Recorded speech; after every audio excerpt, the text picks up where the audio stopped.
Welcome back, everybody, to the deep dive. This time, we're taking a look at the future of education technology. We've got this script here called "The Future of Education Technology," and it's got some pretty mind-blowing concepts in it. We're talking AI tutors creating custom lesson plans for students, Mm. VR classrooms where you can explore ancient Rome, and even some potential downsides too, like screen time overload and those kinds of things. So to start things off, the script kind of lays out the current state of educational technology where we're at right now. We've already got things like e-learning, virtual classrooms, even digital textbooks, right? Those have definitely made education more accessible. Oh, absolutely. But yeah, the script really argues that these are just kind of the first steps. The big change that's coming is going to be personalization and AI. Yeah. So imagine like AI that analyzes your strengths and weaknesses as a student and even like figures out how you learn best and creates a learning plan just for you. Yeah, that's wild. That's a huge change from this one-size-fits-all approach that we've been using forever. But like, how would that even work? Can AI really understand how somebody learns best? Well, that's where machine learning comes in. The idea is that you can feed all this data into an AI system about how a student is doing, what they're struggling with, their progress, even how they react emotionally during a lesson. And the AI can kind of start to pick up patterns and figure out, okay, what kind of support does this student need? Or what kind of challenge do they need to stay engaged? Okay, so it's not just delivering the same stuff to everyone. It's like understanding how they learn and then adjusting based on that. Yeah. Makes sense. So the script also talks about some really cool immersive technologies like virtual reality. Imagine putting on a VR headset and like stepping into ancient Rome, walking around the Colosseum, or even like interacting with historical figures. Yeah, it'd be like a field trip without even leaving the classroom. Yeah. But we also got to think about some of the potential drawbacks too, right? Yeah. Like making sure that everyone have access to this technology and also the whole screen time thing. The script does bring these points up. Yeah, for sure. It's all about finding that balance. Speaking of keeping things interesting, the script also mentions gamification. Like imagine getting points and badges while you're learning, like you're playing a video game. Gamification can be really effective. Yeah. It kind of taps into our natural desire for rewards and competition, makes learning more fun, especially for people who are motivated by that kind of thing. Yeah, absolutely. Okay, this next concept is really cool. It's about global classrooms. So, students from different countries all working together on projects like in real time. Yeah, like breaking down geographical barriers and connecting with people from all over. It's amazing to think about the potential there. Like imagine students from different cultures collaborating and learning about each other's perspectives. It could help build more empathy and understanding in the world, but we've got to make sure everyone has access right. We don't want to widen the digital divide. For sure. So the script also talks about how this technology could be used to help teachers too. Like imagine if AI could give teachers feedback on how their students are doing in real time. That would free up teachers to focus on mentoring students and inspiring them. Exactly. It could also take over some of those administrative tasks that teachers have to do, like grading, personalizing lessons, even identifying students who might be struggling. So basically, it's using technology to make teaching more effective and efficient. That's awesome. And get this, the script suggests that education won't be something that just ends after high school or college. It's going to be a lifelong thing. Like we'll have access to online courses, microlearning, all sorts of new platforms to help people keep learning and adapting to new jobs and careers. It's interesting to think about how that would change how we think about education in general. Like if learning never really stops, how do we even measure learning then? What does it mean for standardized testing? Yeah, that's a great question. This script is really making me rethink everything I thought I knew about education. It's exciting, but also a little scary. Okay, so we've talked about a lot of the potential benefits of this technology, but we can't ignore the potential downsides either, right? Right. Yeah, and the script talks about things like data privacy and making sure everyone has Yeah. equal access. These are really important things to think about as we move forward. Definitely. So AI tutors, VR, global classrooms, lifelong learning. It seems like the future of education is going to be totally different. But before we get ahead of ourselves, Yeah. let's dig a little deeper into how AI could actually personalize learning. Like, what would that look like in the real world? Definitely. Let's get into the nitty-gritty of it all. All right, let's do it. So let's imagine what this AI-powered education would actually look like in action. Like imagine an AI tutor that could adapt to how fast or slow you're learning. If you're struggling with something, it could slow down, maybe explain things differently, give you more practice. But if you're getting it quickly, it can move you on to more challenging stuff. So you're always engaged and not getting bored. That's amazing, like having your own personal tutor all the time. But I'm still not totally clear on how AI can figure out what a student needs and then adjust to that. Yeah, that's the cool part. That's where machine learning comes in. It's kind of complicated. But basically, the idea is you feed the AI system all this data about how students learn, like what they're good at, what they struggle with, even like how they react emotionally to a lesson. And the AI analyzes all this information and starts to see patterns. And then it can predict, okay, this student needs this kind of support, or this student needs this kind of challenge. So it's like the AI is learning as it goes and changing based on how the student interacts with it. Exactly. And this personalization can go beyond just like the content of what you're learning. It can also change how that information is presented. Yes. Like some people are visual learners, right? They learn best by seeing things. Others might learn best by listening to explanations. The AI could figure that out and adjust. Wow, that's incredible. So it's like meeting the student where they're at and then using the most effective methods for them. This could be huge for students who don't learn well in a traditional classroom. Yeah, for sure. Now, the big question everyone's thinking is, what about teachers? Will they be replaced by AI? The script actually emphasizes that AI is not meant to replace teachers at all. It's meant to give them more power. Oh, okay, good. So how would that work? Well, think about it. AI could handle all those time-consuming tasks that teachers have to do, like grading, creating lessons, even figuring out which students are falling behind. And that frees up the teachers to focus on what AI can't do. Things like mentoring, inspiring students, helping them develop critical thinking skills. That makes sense. So it's not about replacing teachers, but giving them more time and better tools to do what they do best. Exactly.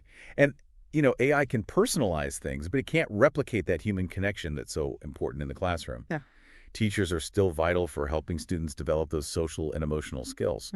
Things like collaboration, empathy, communication, all that stuff. Yeah, I see your point. It's really about AI and teachers working together, each doing what they're best at, to create a better learning experience for the students. So earlier we were talking about global classrooms. Do you think AI could help connect students from different parts of the world? Oh, absolutely. Like imagine virtual classrooms where students from different countries could all work together, share ideas, learn about each other's cultures. AI could even provide real-time translation, so language wouldn't be a barrier. Wow. That would be amazing. But all this AI stuff, it does make you think about the potential problems too. Like, what about ethics? Yeah, you're right. We have to be really careful with powerful technology like this. Data privacy is a big one. We have to make sure that student data is protected and not being misused. Yeah, that's crucial. And what about bias? I've heard that AI can sometimes be biased, which could lead to unfair treatment of some students. That's definitely a concern. Researchers are working on that, trying to make sure that AI is fair to everyone. It's a complicated issue, but it's important to be aware of it.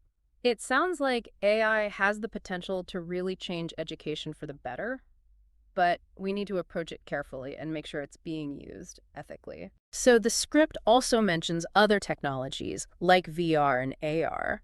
What role do you think those could play in the future? VR and AR are going to be huge in education, I think. Imagine putting on a VR headset and suddenly you're transported to ancient Rome.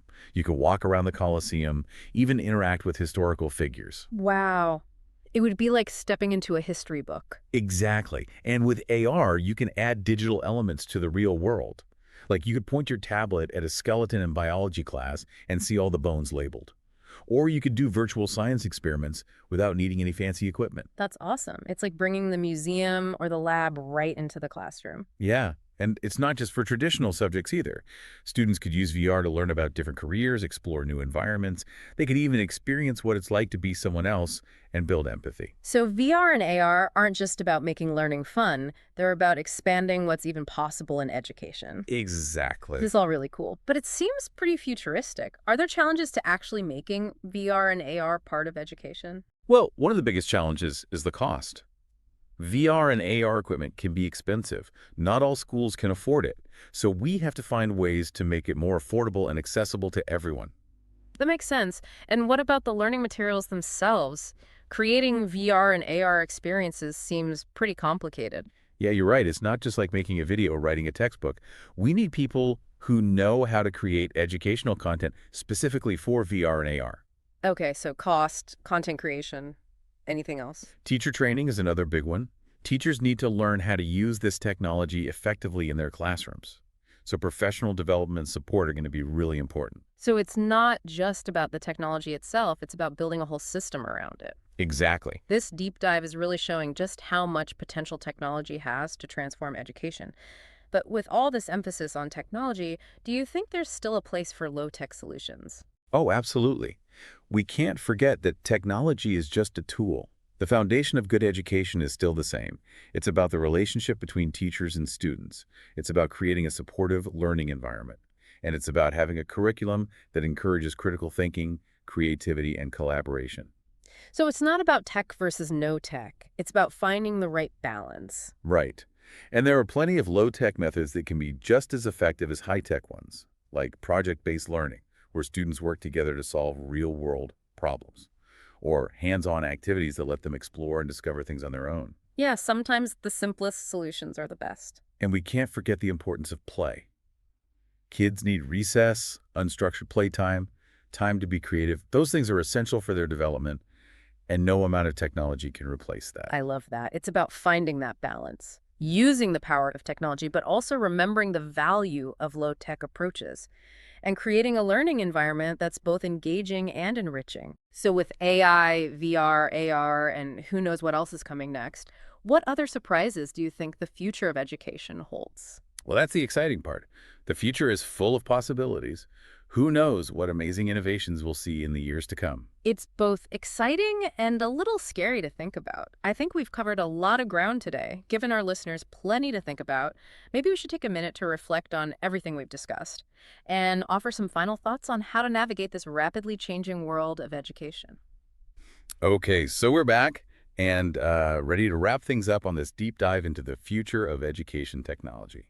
It's been a wild ride. We talked about AI tutors, virtual reality classrooms, global classrooms, lifelong learning. It's pretty clear that education is going to look totally different in the future. Yeah, no doubt about it. And like we've been saying, this future isn't something that just happens to us. It's something we create through the choices we make. That's a good point.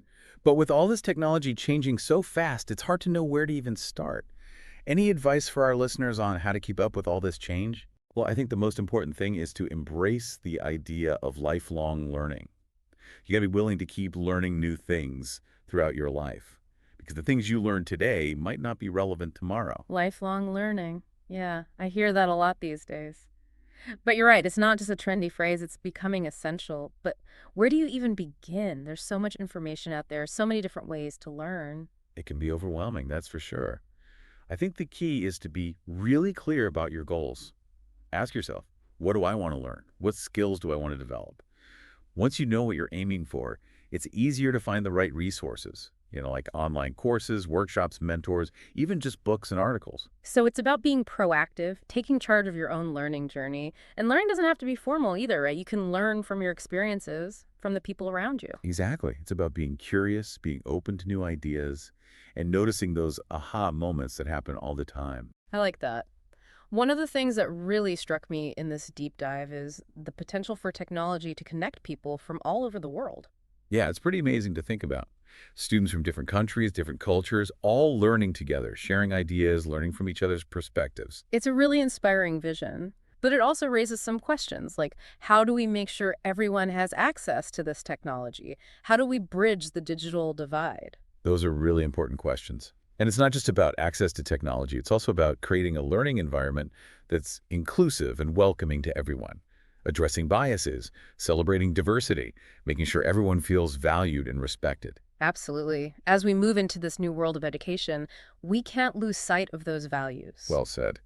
Because ultimately, education is about more than just knowledge and skills. It's about helping people become lifelong learners, critical thinkers, compassionate individuals, people who can make a positive impact on the world. That's a future worth fighting for. Well, I think we've given our listeners a lot to think about today. From the specifics of AI-powered learning to the bigger picture of how technology is changing education, it's clear that we're on the cusp of some major changes. And it's both exciting and a little bit daunting. It is. But remember, we all have a role to play in shaping this future.